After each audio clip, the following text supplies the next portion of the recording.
I always thought I could read people. It was a skill that kept me alive through 2 tours in Iraq where the wrong assumption could get you killed. I learned to spot deception, to sense danger before it struck. And yet, standing in my own home, drinking coffee with my wife, I realized something was off. Something small, almost imperceptible, but there. Loren had always been good at hiding things, her emotions, her thoughts. It was part of what made her a great psychologist. But now, for the first time, I felt like she was hiding something from me. Subscribe to the channel and turn on notifications so you don't miss new stories. If you enjoyed this one, leave a like, it really helps. And don't forget to share your thoughts in the comments. Let's discuss. It started with little things. She became more protective of her phone, always keeping it face down on the table, always taking it with her when she left the room.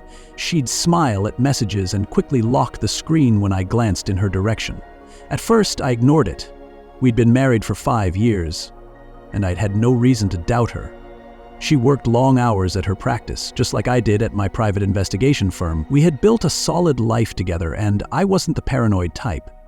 But then came the late nights. She started coming home later than usual, always with an excuse. Late sessions, client emergencies, dinner with colleagues. The first few times, I believed her. But then, it became a pattern. One night, she walked in at almost midnight. I was sitting in the living room, a glass of whiskey in my hand, watching the clock tick past another excuse.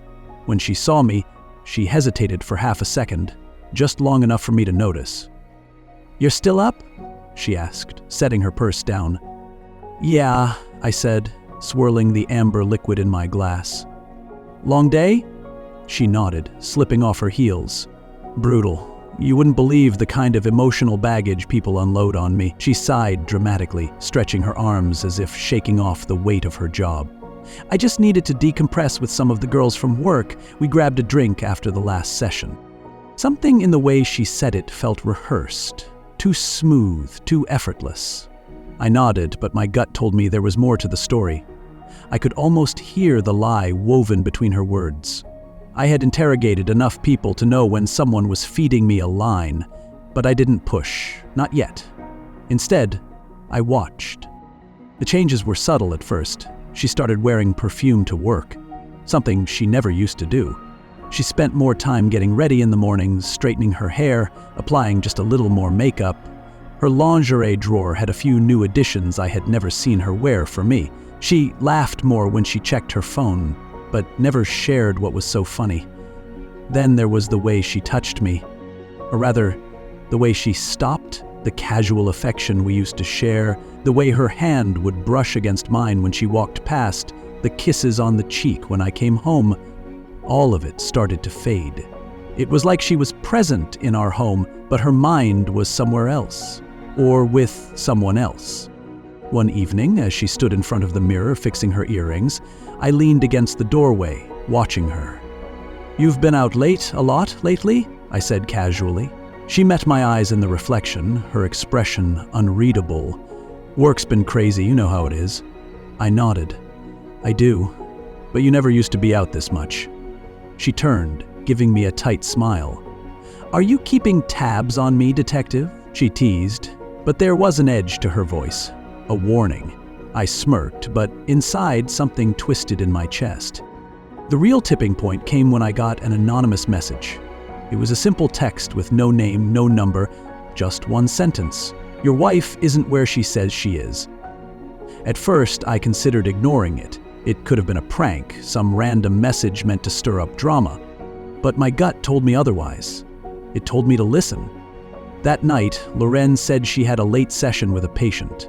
I kissed her goodbye and waited 10 minutes before grabbing my jacket and keys. I followed the most obvious route to her office, expecting to find her car parked out front, but when I got there, the lot was empty. I sat there for a few minutes, drumming my fingers on the steering wheel, trying to push down the slow-burning anger rising in my chest. I checked her location on our shared phone plan, something I had never felt the need to do before. My stomach clenched when I saw where she really was, not at her office, not anywhere near it. She was at a hotel downtown. I could have driven straight there, Could have walked into that lobby, asked the front desk for the room number, stormed up and caught her in the act. But something held me back. Maybe it was disbelief. Maybe it was the need for proof.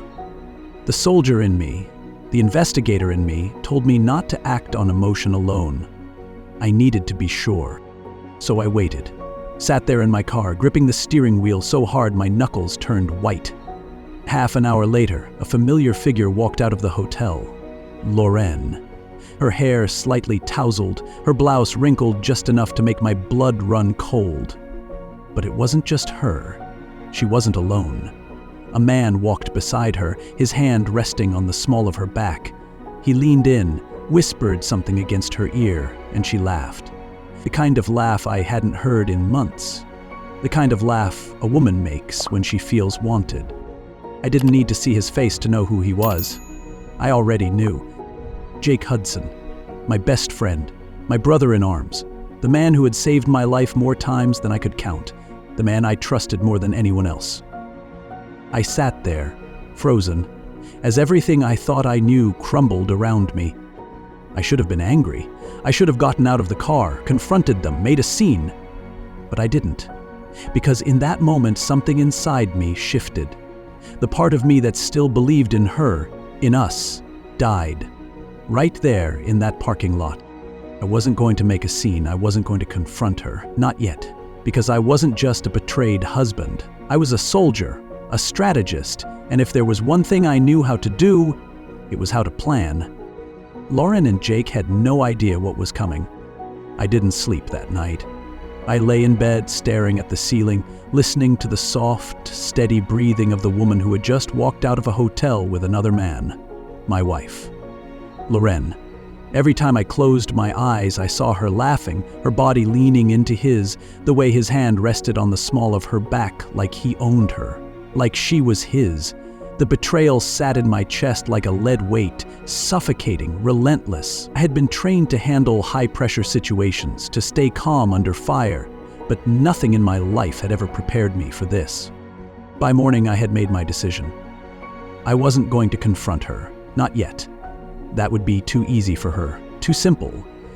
Lorraine was a psychologist. She would have an excuse ready, a well-practiced lie, some way to manipulate the situation and turn it around on me. She'd cry, tell me I was imagining things, gaslight me until I started questioning what I had seen with my own eyes. No, I wasn't going to give her that chance. I needed more.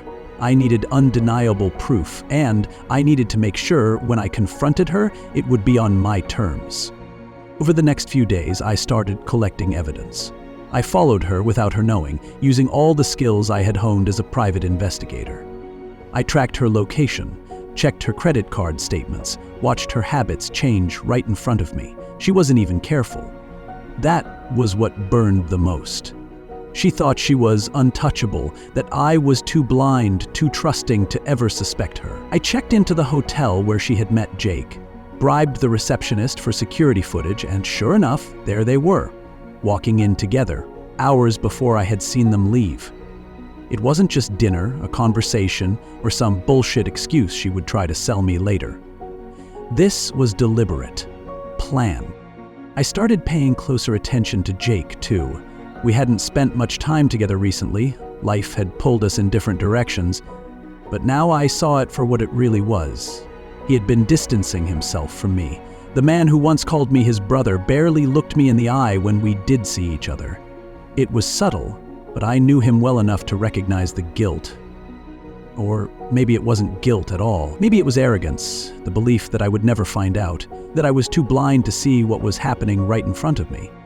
Lorraine continued playing her role at home, but now I saw the cracks. She smiled, kissed my cheek, asked about my day, but there was something off.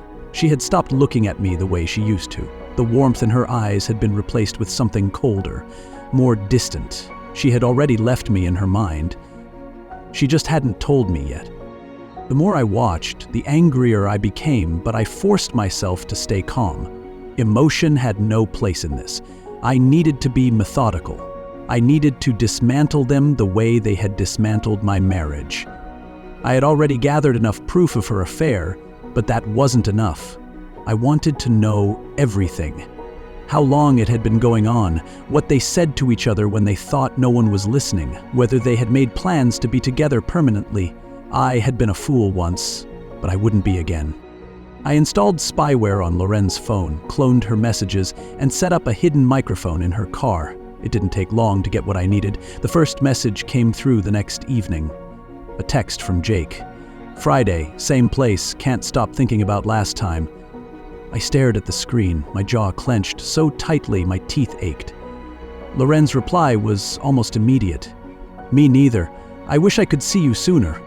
The next night, I listened to the recordings from her car. Most of it was nothing, small talk, work calls. But then, as she drove home late from work, I heard it. Her voice, soft, filled with a tenderness I hadn't heard in months. I hate lying to him, she said. Then Jake's voice, low, confident. Then don't. Just tell him it's over. We can finally stop sneaking around. Loren sighed. I need more time. I don't want to hurt him. I let out a bitter laugh as I listened. She didn't want to hurt me, as if she hadn't already.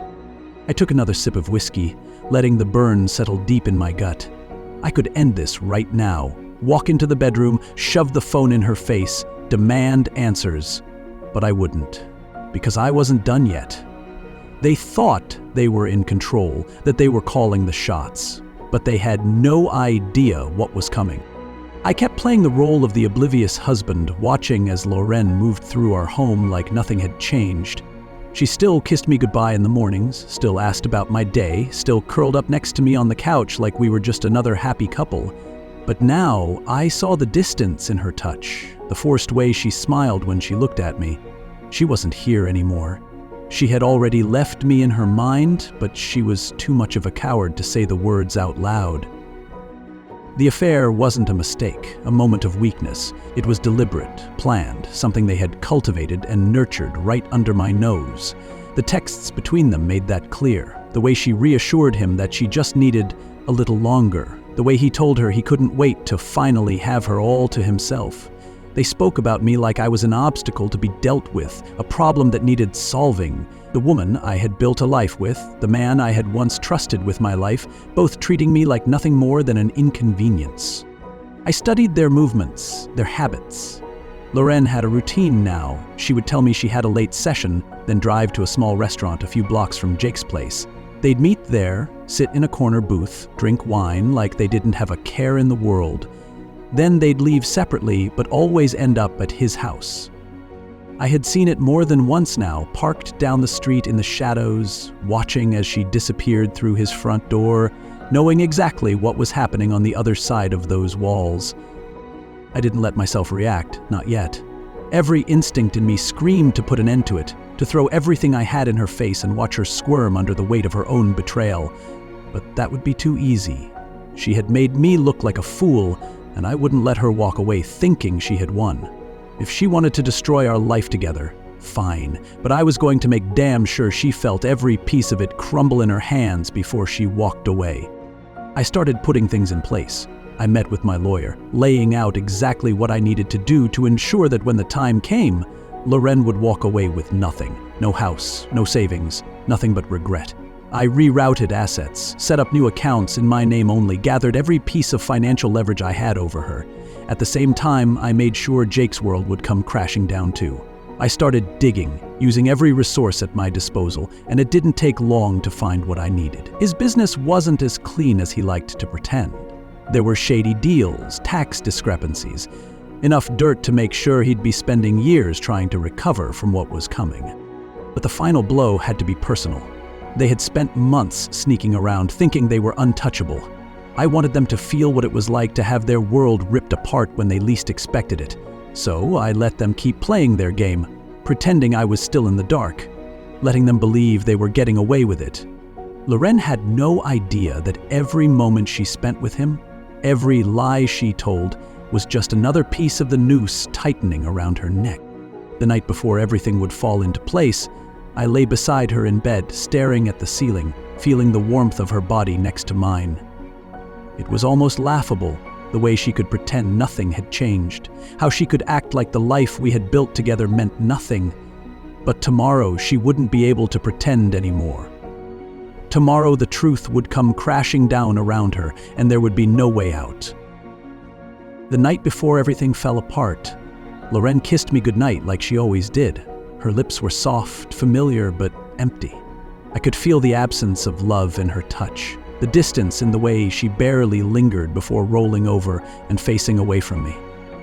She had no idea that I was wide awake, staring at the ceiling, counting down the hours until her carefully constructed illusion shattered into pieces.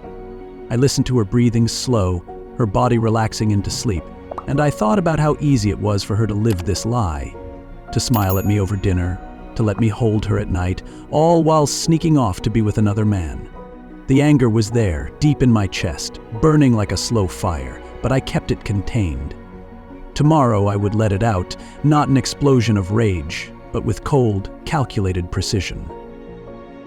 I woke up before she did, moving through the house quietly, checking that every last detail was in place.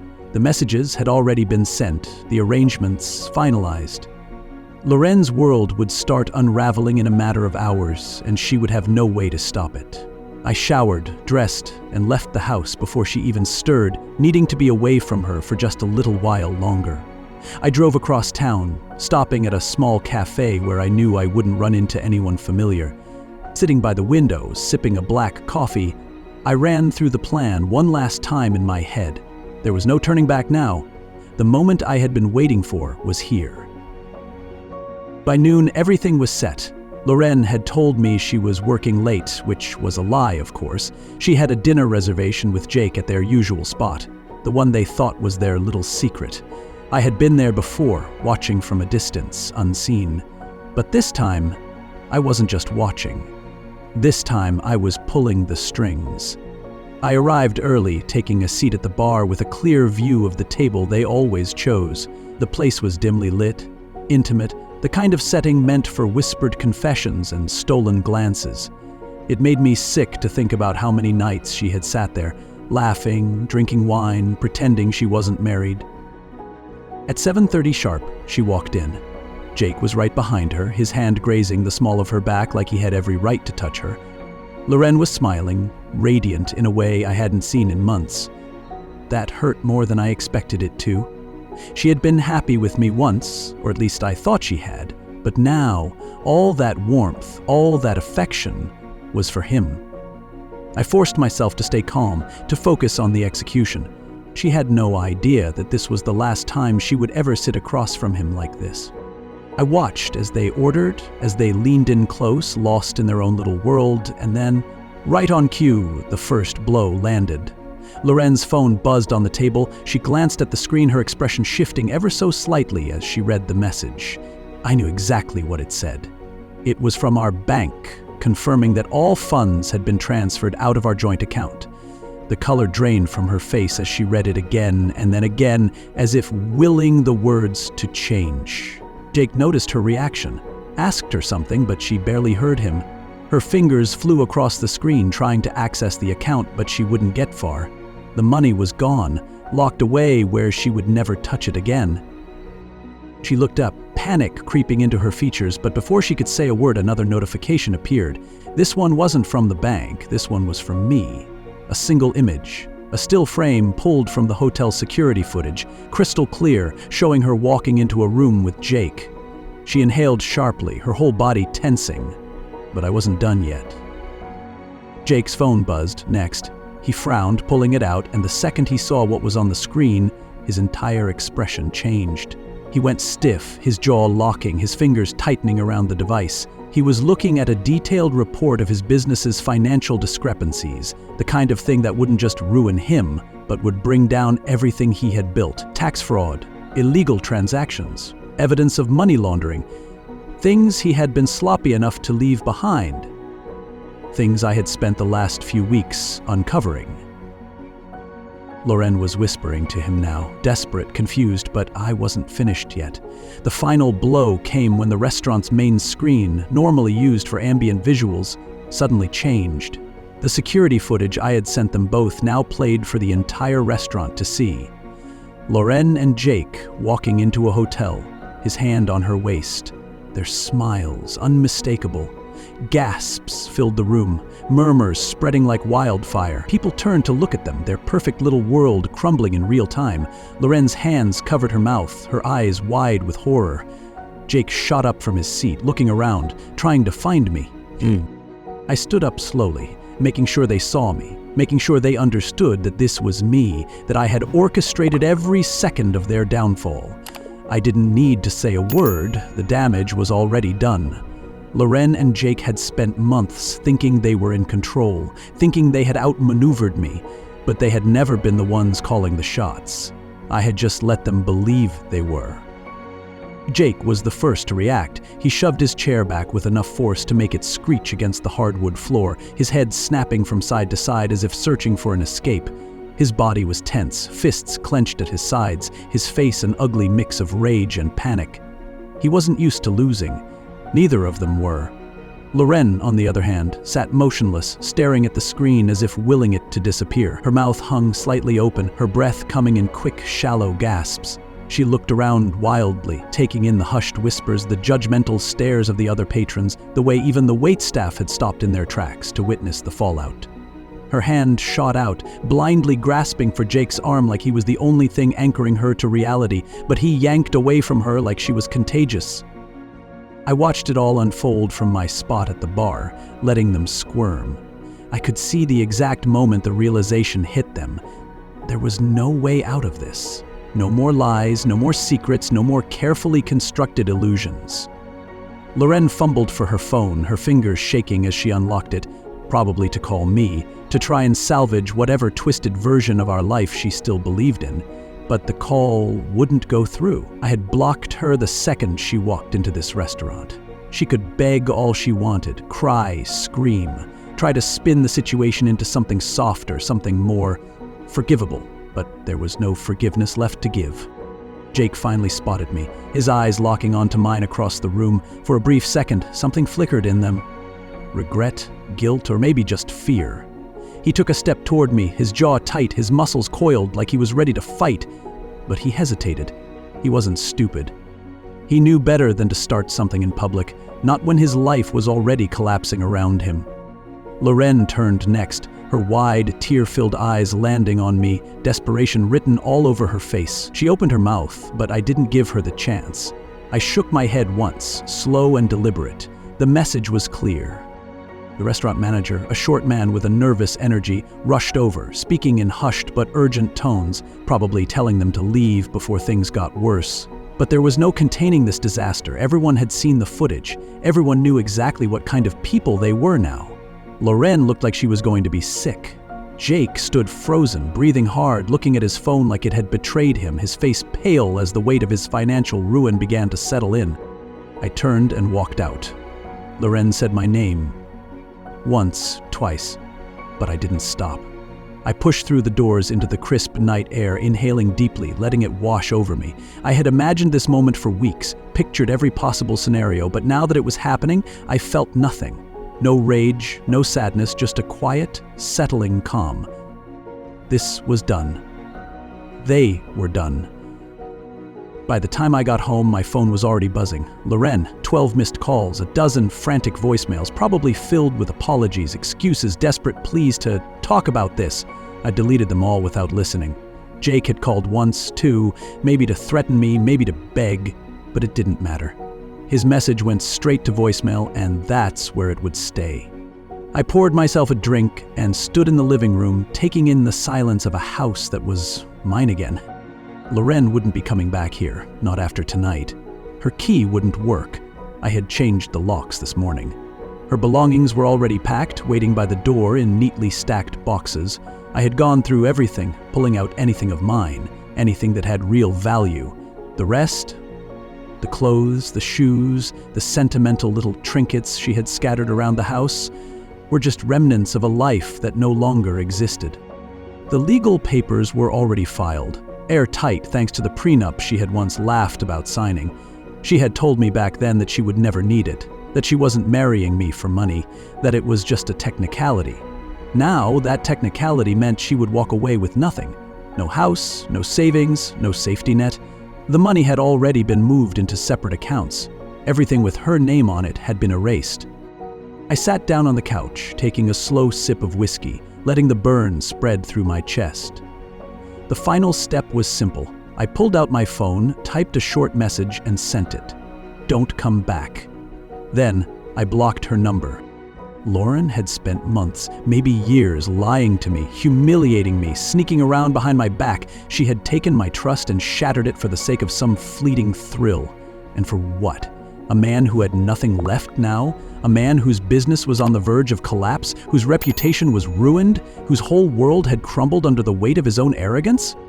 I had given her everything. She had repaid me with betrayal. And now, she would know exactly what it felt like to lose it all. As I leaned back, staring at the empty space where our wedding photo had once hung, I realized something. I wasn't angry anymore. I wasn't grieving the loss of our marriage or the life we had built. That life had died the moment she chose someone else. I was free. The morning after everything fell apart, I woke up to silence. Not just the kind of silence that comes from an empty house, but a deeper, heavier silence. A silence that settled into the walls, into the furniture, into the very air. It was the absence of something that had been there for years, something I had once believed was permanent. There were no quiet footsteps on the hardwood floor, no sound of the shower running, no scent of her perfume lingering in the air. For the first time in 5 years, I woke up alone, and for the first time in months, that thought didn't crush me, it freed me. I lay there for a while, staring at the ceiling, letting the weight of everything sink in. Loren was gone.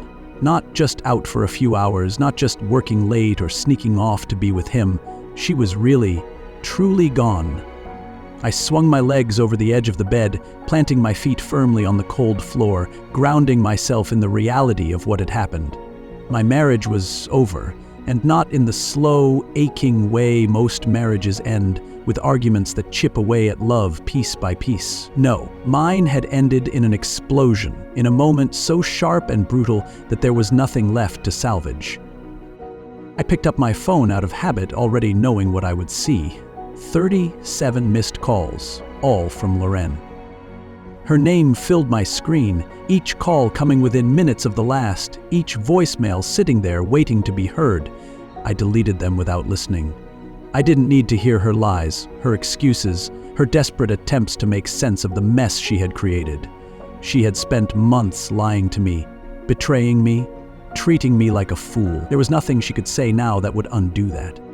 A few texts from mutual friends had come through as well, people who had seen what happened at the restaurant, who had watched the truth unfold in real time. Dude, what the hell happened? Loren is saying it's not what it looks like. Are you okay? I ignored them. People would talk, whisper, speculate, but none of it mattered. I had given them all the truth. What they chose to do with it was their business. I made my way to the kitchen, brewing a pot of coffee the way I always did. Black, strong, no sugar. The silence stretched around me, filling every empty space Loren had once occupied. I should have felt something. Anger, sadness, regret. But all I felt was clarity. She had believed she could have it all, that she could keep her life with me while indulging in something new, something thrilling. She had convinced herself that there would be no consequences, that I would never know, or worse, that even if I found out, she would still come out of it unscathed. She had been wrong. I stood by the window, watching the sun creep over the horizon, casting long shadows across the backyard. Somewhere, Loren was waking up in a place that wasn't our home, reaching for a future that had already slipped through her fingers. She would try to call me again, try to come back, but there was nothing left for her here. She had no money, no security, no safety net, just the cold realization that she had gambled everything and lost. Jake, on the other hand, had bigger problems. His business was crumbling under the weight of the financial evidence I had sent to the right people. It had started with an anonymous tip to the IRS, a quiet nudge in the direction of his fraudulent tax filings, his under-the-table deals, his questionable offshore accounts. By the time he realized what was happening, it was too late. The government didn't take kindly to liars, especially ones who thought they were too smart to get caught. His wife had left him too. She had filed for divorce the morning after the restaurant incident, taking their kids and half of everything he owned. She hadn't needed much convincing. The moment she saw the footage, the moment she realized what kind of man she had married, she packed her bags and never looked back. Jake had spent years building an empire, surrounding himself with people who admired him, who envied him. Now, he was nothing, just another man who thought he was untouchable until the ground was ripped out from under him. I thought maybe, at some point, I would feel guilty, that regret would creep in, whisper in my ear that I had gone too far. But as I stood there sipping my coffee, I felt nothing but certainty. Loren and Jake had spent months making a fool out of me, laughing behind my back, believing they were too smart, too careful to ever be caught.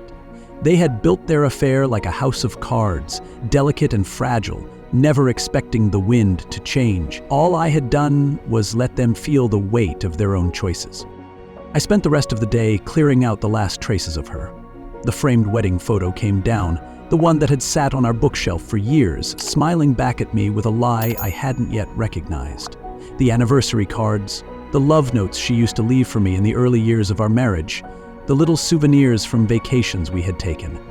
All of it meaningless now. I packed up her clothes, her jewelry, every piece of her that still lingered in this house, and drove to the nearest donations center. When I got back, the house felt different, lighter, like it had been holding its breath for months, waiting for this moment. That night I went out for the first time in weeks. Not to drink away the pain, not to drown in self-pity, but just to remind myself that life existed beyond the wreckage she had left behind. I found a quiet bar, ordered a whiskey, and sat there, letting the world move around me. I didn't feel lost. I didn't feel broken. I felt like a man who had survived something meant to destroy him. A woman sat a few seats away, glanced over, gave me a polite smile. I nodded back. Nothing more, nothing less. For the first time in a long time, I wasn't thinking about Loren. When I got home, the house was dark, still, peaceful. I stood in the doorway for a long moment, breathing it in, letting it settle into me. Loren had believed she had all the power, that she was the one in control. But in the end, she had lost everything, and I had lost nothing worth keeping. I pulled out my phone one last time, typed out the only message that needed to be sent, and hit send. Don't come back. Then, I blocked her number. She had thought she could rewrite the story, that she could choose a new path without consequence. But she had underestimated me. Underestimated what I was capable of when backed into a corner. She had spent months tearing me apart piece by piece, thinking I would never see the cracks. But she had forgotten one thing. I don't break, I rebuild. And as I locked the door behind me, as the silence of my new life stretched out before me, I realized the truth. I hadn't just survived her betrayal. I had won